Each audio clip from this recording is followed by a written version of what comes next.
kusafisha mioyo yetu.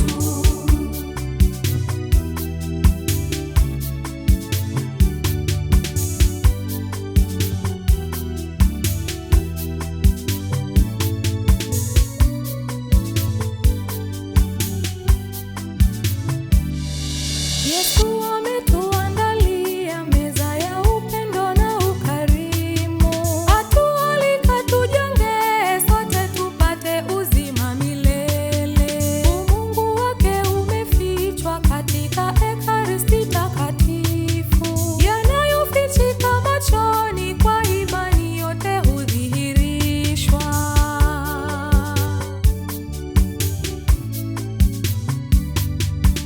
Wanatualika sote tuijonge meza yake, tutapata uzima tele na kukaa ndani ya Kristo. Lakini kwanza tujiandae kwa kusafisha mioyo yetu. Wanatualika sote tuijonge meza yake, tutapata uzima tele na kukaa ndani ya Kristo. Lakini kwanza tujiandae kwa kusafisha mioyo yetu.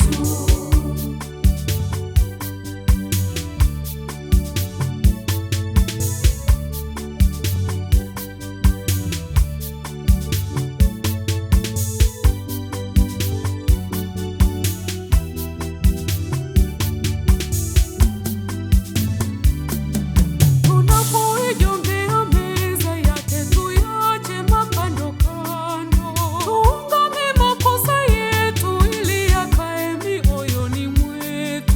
Moyo unapokengeuka, yeye hutupatanisha na Baba. Kwa sakramenti ya kitubio tunapata kuhuishwa tena.